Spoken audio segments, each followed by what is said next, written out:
नमस्कार अमरावती. अमरावतीतून एक हृदय पिळून टाकणारी घटना समोर आली आहे. सर्वच स्तरावर न्यायासाठी धडपड करूनही मदत न मिळाल्याने एका मातेने 2 लहान मुलांसह आत्महत्येचा इशारा दिलाय.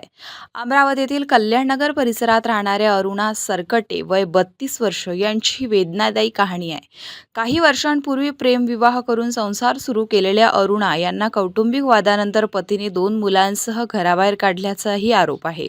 यानंतर त्यांनी आई वडिलांकडे आधार मागितला, मात्र तिथेही नकार मिळाल्याने त्या पूर्णपणे एकट्या पडल्या आहेत.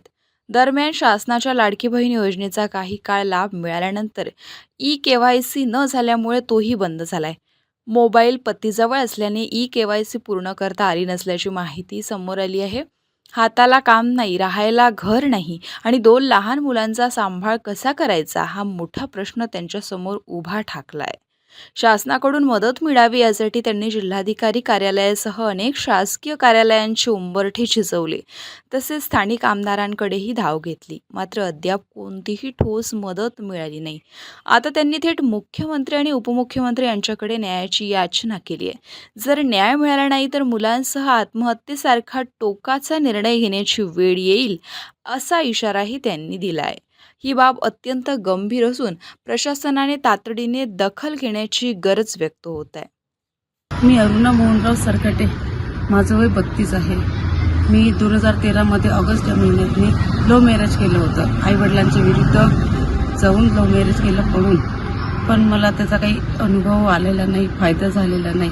कारण परिस्थिती तुमच्या समोरच आहे.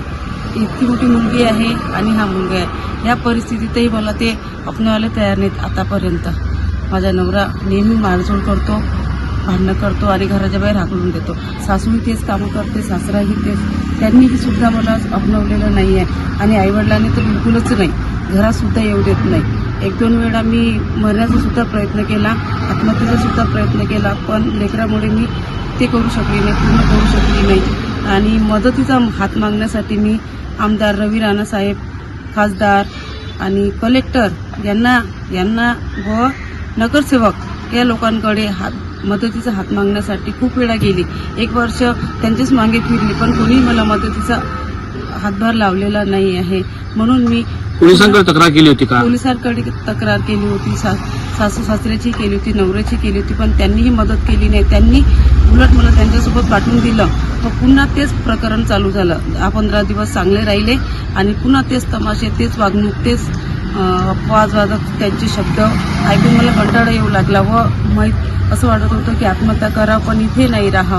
म्हणून मी घर सोडून 2-3 दिवस झाले मी घर सोडून घराच्या बाहेर वन हिंडत आहे. तरी मला कोणी मदतीचा हात असा मागत देत नाही आहेत आणि मदतसुद्धा करू शकत नाही आहेत. म्हणून विदर्भ मतदार या ममता प्रकाशनमधून मला थोडा बहुत सहारा मिळालेला आहे.